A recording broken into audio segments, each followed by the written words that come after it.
Bom dia, família! Bom dia! Espero que vocês estejam animados. As canções foram super animadas. Essa manhã nós vamos estudar o capítulo 5 de Atos. Mas nós vamos estudar a primeira parte do capítulo 5. O capítulo 5 é um pouco complexo, então nós vamos estudar a primeira parte hoje. E é interessante porque o capítulo 5 fala de um casal, Ananias e Safira. E quando eu penso em casal, eu também consigo lembrar de um filme. Um filme muito interessante que me impacta quanto ao tema de casamentos, de casais. O filme se chama A Prova de Fogo. A Prova de Fogo fala a respeito de um homem chamado Caleb Holt, que é um bombeiro.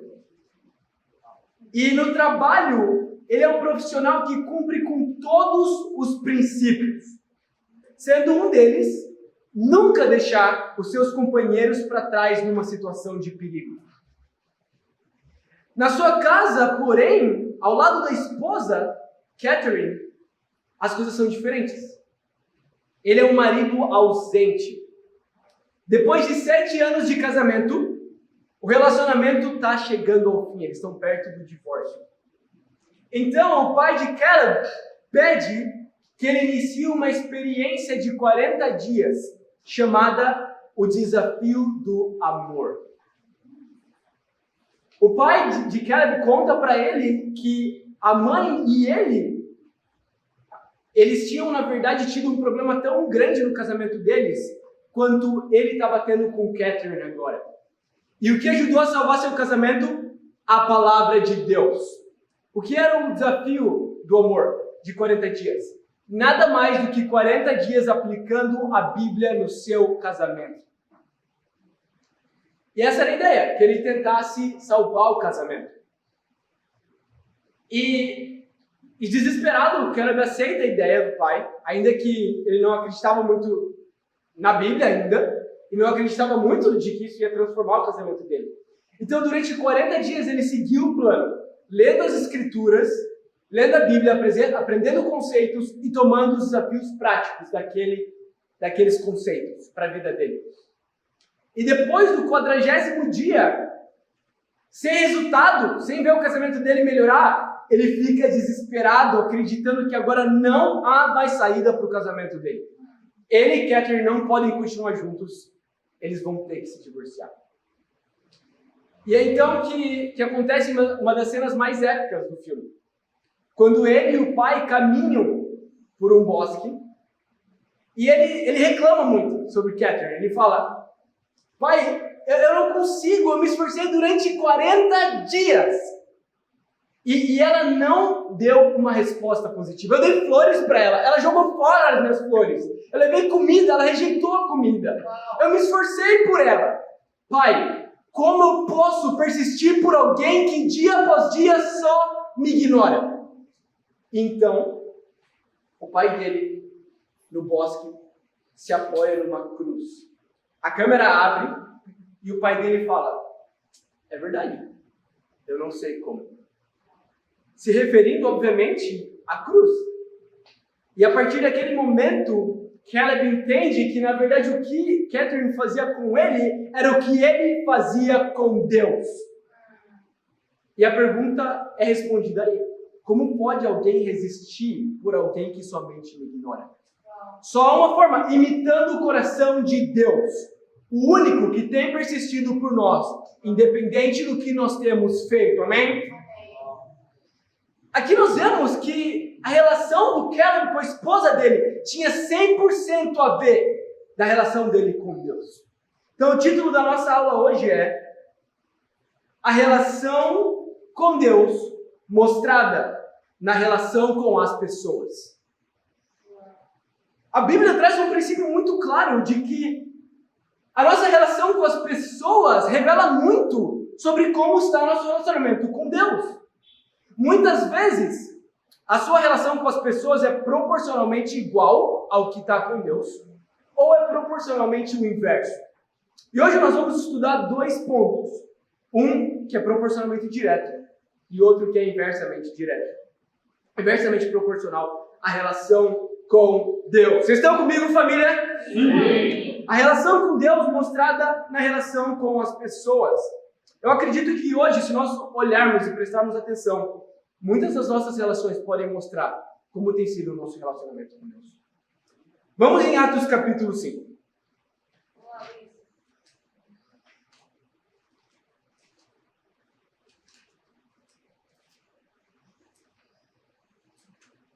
Atos capítulo 5. Versículo 1, a Bíblia fala: um homem chamado Ananias, com Safira, sua mulher, também vendeu uma propriedade. Então, aqui, para entender, nós precisamos lembrar do contexto do capítulo 4 de Atos. Uma das práticas que nós não podemos dizer que se tornou comum, mas que foi recorrente em alguns momentos na igreja do primeiro século, eram pessoas específicas vendendo suas propriedades, vendendo seus bens, entregando dinheiro aos apóstolos. Isso era algo individual, não era algo coletivo, não todos vendiam, não todos faziam isso, implicando que não necessariamente é algo que deve ser imitado. Mas eles faziam, alguns deles. O capítulo 4 termina com José, um levita de Chipre, fazendo isso. E o capítulo 5 começa com eles fazendo isso também, Ananias e Safira. Versículo 2. Ele reteve parte do dinheiro para si, sabendo disso também sua mulher. E o restante levou e colocou ao pé dos apóstolos, como era feito por alguns deles. Então Pedro perguntou: Ananias, como você permitiu que Satanás enchesse o seu coração a ponto de você mentir ao Espírito Santo e guardar para você uma parte do dinheiro que recebeu pela propriedade? Ela não pertencia a você? E depois de vendida, o dinheiro não estava em seu poder? O que o levou a pensar em tal coisa? Você não mentiu aos homens, mas sim a Deus. O que nós vemos aqui? Ananias e Safira se comprometeram com algo que outras pessoas tinham feito também. Vender sua propriedade e dar o dinheiro ao que naquela época era a igreja, o conjunto dos apóstolos, os líderes da igreja. Mas ele escolheu fazer mal feito. Vendeu, se comprometeu a dar, mas no meio do caminho pensou: ok, vou guardar metade do dinheiro para mim. A Bíblia não fala que era metade exatamente, fala que era parte. E qual é o ponto aqui da relação de Ananias e Safira com os apóstolos, que nos mostra a respeito da relação deles com Deus? Primeiro ponto: toda mentira é contra Deus, não contra as pessoas. Toda mentira é contra Deus e não contra as pessoas. Ananias e Safira venderam a sua propriedade e prometeram dar o dinheiro das contribuições. No entanto, entregaram somente parcialmente o valor da venda. Mas perceba que tolice! Pedro pergunta para eles ainda no versículo 4. Ela não pertencia a você? E depois de vendida, o dinheiro não estava no seu poder? Tipo, era só vocês não terem vendido. Por que vender e fazer é mal feito, então? E sabe, essa pergunta é para nós nessa manhã. Porque Deus nos deu nossa vida, Deus nos deu tudo que nós temos, e Ele nos pergunta: ok, você decidiu viver uma vida cristã, então por que viver uma vida cristã medíocre? Por que não parcialmente da sua vida cristã? Talvez você não tivesse ter começado a vida cristã, porque não é para ser medíocre. Ele fala: vocês não precisavam vender sua propriedade, ela era sua propriedade. Você não precisava entregar sua vida a Deus, ela é sua vida. O certo é entregar sua vida a Deus, é viver uma vida por Deus. Mas quando você escolhe viver uma vida por Deus, deve ser uma vida integralmente dada a Deus. Amém? Amém. Isso levou ele à mentira. E uma mentira aos homens. Tipo, qual o ponto? Por que entregar parcialmente o dinheiro aos apóstolos, sendo que o que importa é Deus, e Deus já sabia que era metade do dinheiro? Qual o ponto? Não faz sentido lógico. João capítulo 8, versículo 44. João 8,44, a Bíblia fala: vocês pertencem ao pai de vocês, o diabo, e querem realizar o desejo dele. Ele foi homicida desde o princípio e não se apegou à verdade, pois não há verdade nele. Quando mente, fala a sua própria língua, pois é mentiroso e pai da mentira. Olha isso, que Satanás está envolvido em 100% das mentiras. Enquanto Deus odeia a mentira. Sabe, é importante nós entendermos que quando nós mentimos, nós estamos sendo usados como marionetes de Satanás. Sendo guiados pelas cordas dele. A se esconder da luz de Deus, da transparência de Deus, da verdade de Deus, que deixa tudo 100% limpo. Provérbios capítulo 21, versículo 6.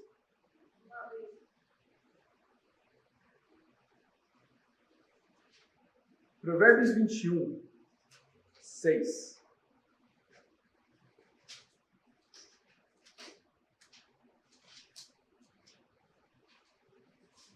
A Bíblia fala: a fortuna obtida com língua mentirosa é ilusão fúgidia e armadilha mortal. O que a Bíblia fala aqui? Uma fortuna, algo grande, algo grandioso na sua vida, que é obtido, e você pode obter coisas grandiosas na sua vida por meio da mentira, por meio de uma língua mentirosa. É uma ilusão, que implica que existe. Ela é formada, a fortuna é formada, mas ela é criada na mentira e pela própria mentira vai ser destruída. Vai cair numa armadilha mortal. Se você constrói seus relacionamentos em cima de mentira, em algum momento eles vão acabar. Se você constrói seu emprego, seu crescimento profissional em mentira, em algum momento ele vai acabar. Se você constrói a igreja em mentiras, em algum momento ela vai acabar.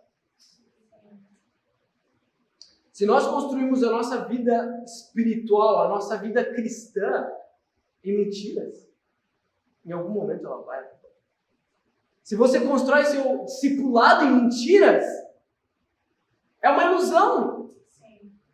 Porque no final, não só o discipulado vai acabar, mas a vida cristã também vai acabar.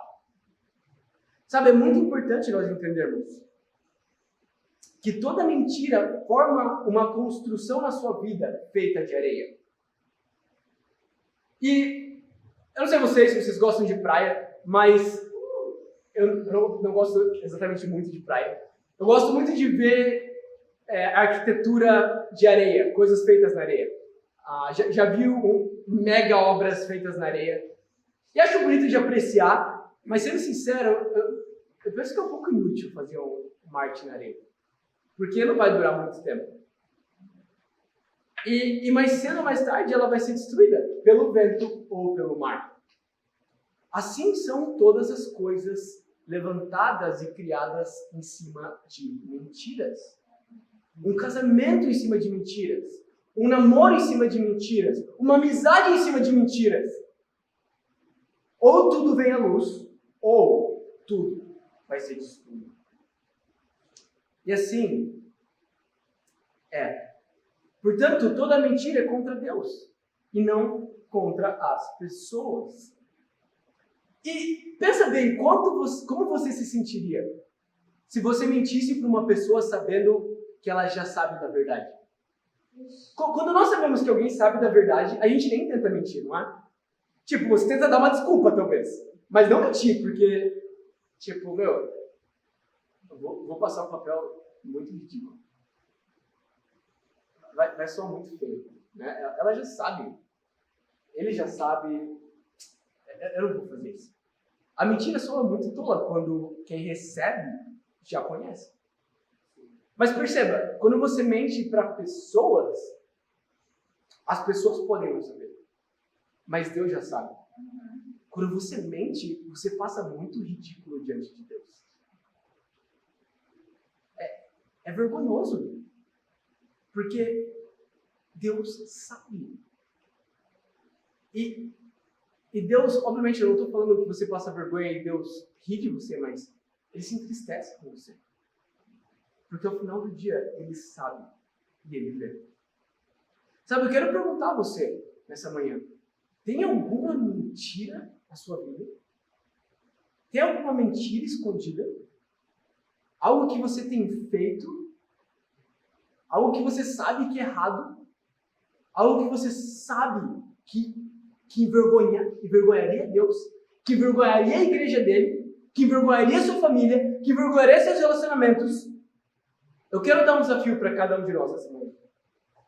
Confessar toda a mentira que eventualmente estiver escondida em sua vida. Por quê? Porque toda mentira é contra Deus. Nós precisamos confessar as mentiras.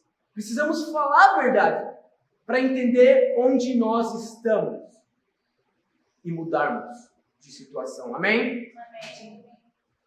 Portanto, nós vemos Ananias até agora somente. Tomou uma atitude não sábia. Mentir. Sabe, existem poucas coisas na sua vida que podem te trazer tanta leveza quanto falar a verdade. Sim. A mentira leva um fardo gigantesco para a sua vida. Ter que construir mentiras e mentiras. Um outro personagem, uma outra vida, outras ações, desculpas, esconder coisas. É terrível! Mas o evangelho que liberta também é o evangelho que fala a verdade. Nós precisamos amar a verdade. Amém, família? Amém. Precisamos amar a verdade. Portanto, qual é o desafio? Confesse toda mentira.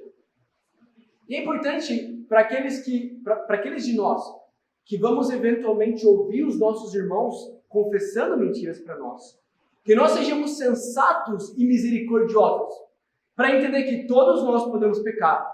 E o pecado da mentira não é pior do que qualquer outro pecado. É um pecado a ser confessado, é um pecado a ser lidado, é um pecado a ser amado e é um pecado a ser transformado. Amém? Amém. Então, para aqueles de nós que vamos ouvir os nossos irmãos, os nossos amigos, as nossas irmãs, confessando o pecado de mentira para nós, eu chamo a não se escandalizar. Eu chamo a não se assustar. Eu chamo a ser amoroso e zeloso para poder acompanhar essa pessoa à mudança. Amém? Amém. Vamos voltar a Atos capítulo 5. Vamos.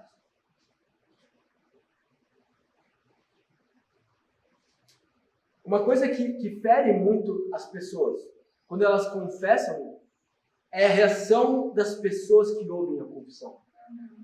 E muitos de nós ferimos os nossos irmãos e as nossas irmãs quando não somos sábios a ouvir uma confissão.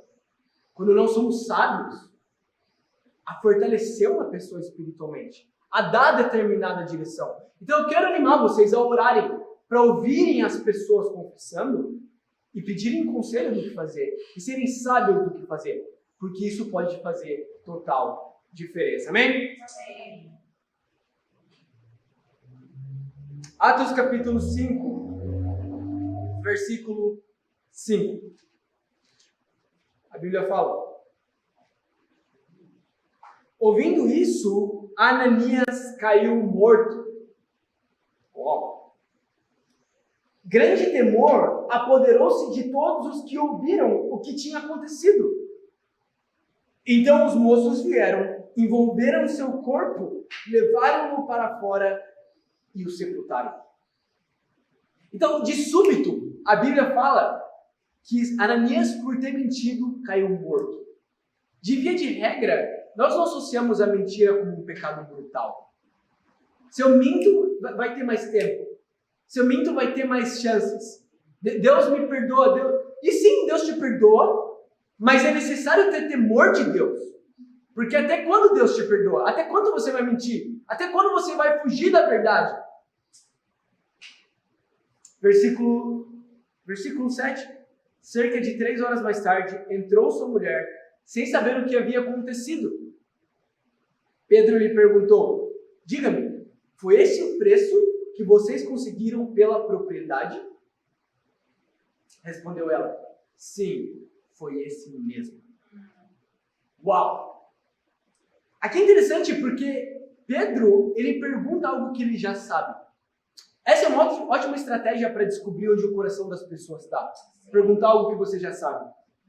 Então, você acha que você está sendo egoísta? Você sabe que a pessoa está sendo egoísta? Não. Eu acho que não. Afinal de contas, não. Entende? Eu tenho que usar um pouco do meu tempo para mim. Você acha que isso foi certo? Tudo bem, a pessoa pode não entender que ela está em pecado, que ela tem problemas, e tudo bem. Mas onde está o coração? O coração está enganado. Esse é o problema. Então, é importante nós fazermos perguntas para as quais nós já sabemos a resposta. Porque nós podemos entender onde está o coração das pessoas. E Pedro pergunta: sim, foi esse mesmo. Ou seja, não só Ananias era mentiroso, Safira também era mentirosa. Versículo 9. Pedro lhe disse: por que vocês entraram em acordo para tentar o Espírito do Senhor? Veja, estão à porta os pés dos que sepultaram seu marido, e eles a levarão também. Naqueles mesmos instantes ela caiu morta aos pés dele. Então os moços entraram e, encontrando-a na porta, levaram-na e a sepultaram ao lado do seu marido. E grande temor apoderou-se de toda a igreja, de todos os que ouviram falar desses acontecimentos. Algo terrível acontece aqui. A morte de 2 pessoas. Morreram como? Em pecado. Foram para onde? Provavelmente não para o céu. A Bíblia fala no versículo 10 e 11 que grande temor se apoderou deles, da igreja, depois de ver a morte.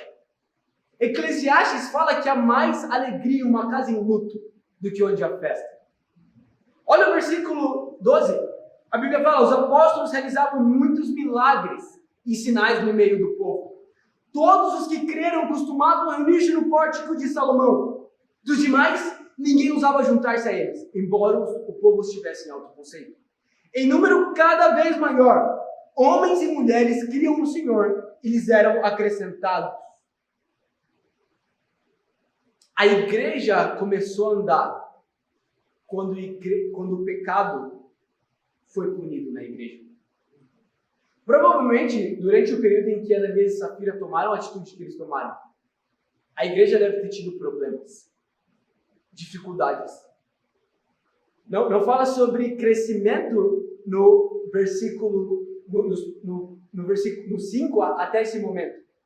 O que provavelmente implica que o pecado de Ananias e Safira estava interferindo radicalmente na igreja. E assim a Bíblia fala que nós somos parte do mesmo corpo. Quando um chora, todos choram. Quando um ri, todos riem. Quando um se alegra, todos se alegram. Quando um peca, todos recebem a consequência do pecado. Se você está em pecado, todos nós aqui estamos sob o jugo do seu pecado. Todos recebem.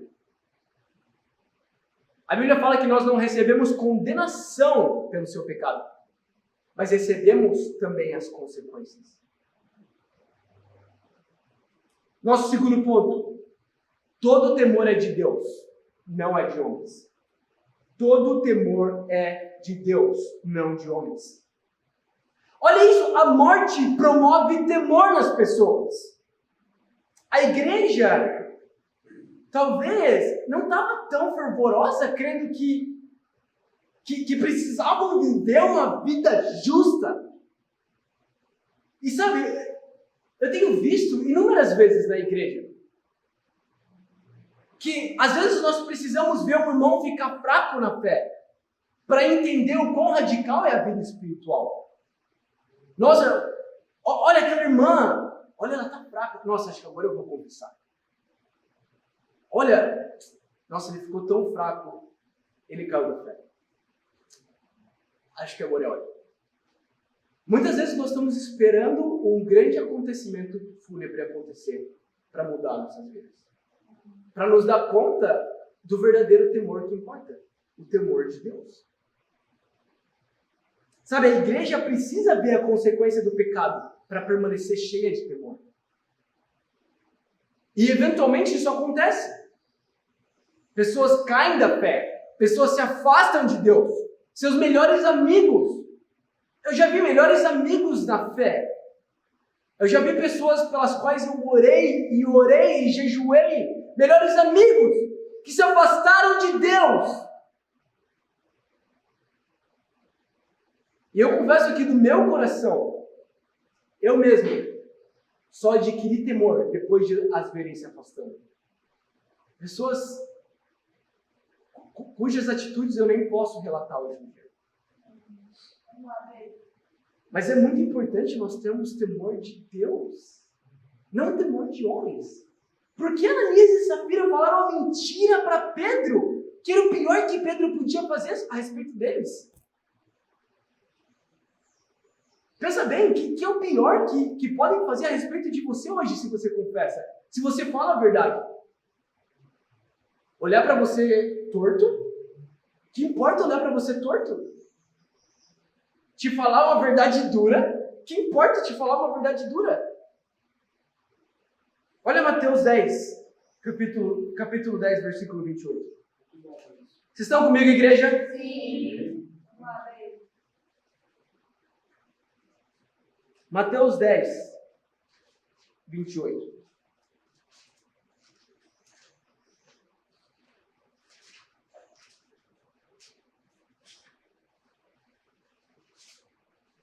A Bíblia fala: não tenham medo dos que matam o corpo, mas não podem matar a alma.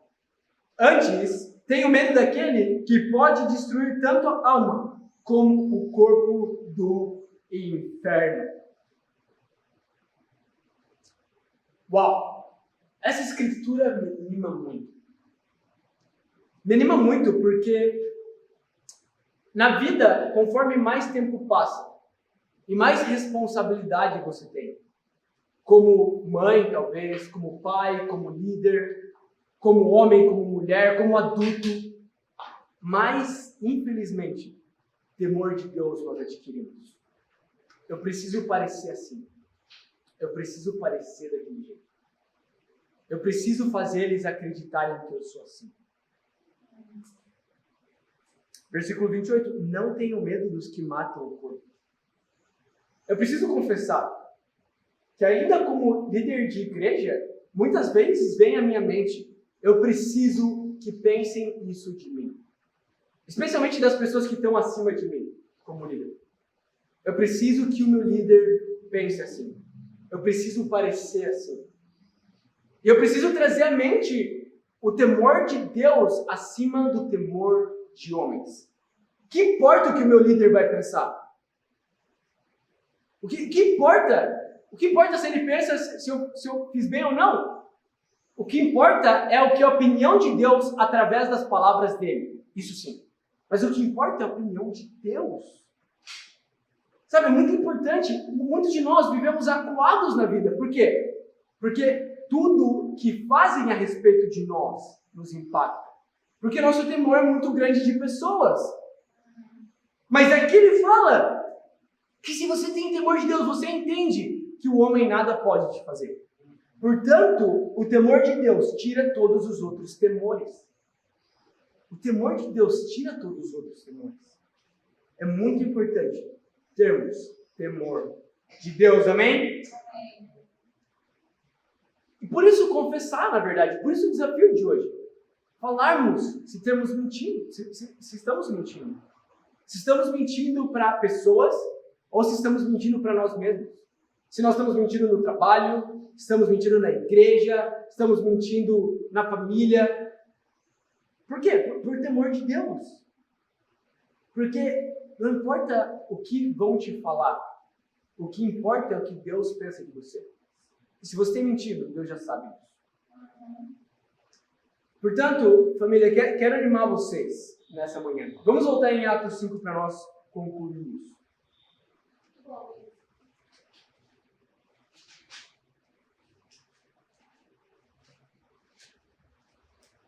Atos 5, versículo 15, versículo 14. Em número cada vez maior, homens e mulheres criam no Senhor e lhes eram acrescentados. De modo que o povo também levava os doentes às ruas e os colocava em camas e macas, para que pelo menos a sombra de Pedro se projetasse sobre alguns, enquanto ele passava. Afluíam também multidões das cidades próximas a Jerusalém, trazendo os seus doentes e os que eram atormentados por espíritos imundos. E todos eram curados. O que o temor produziu? Cura. Cura para todos. Cura para todos.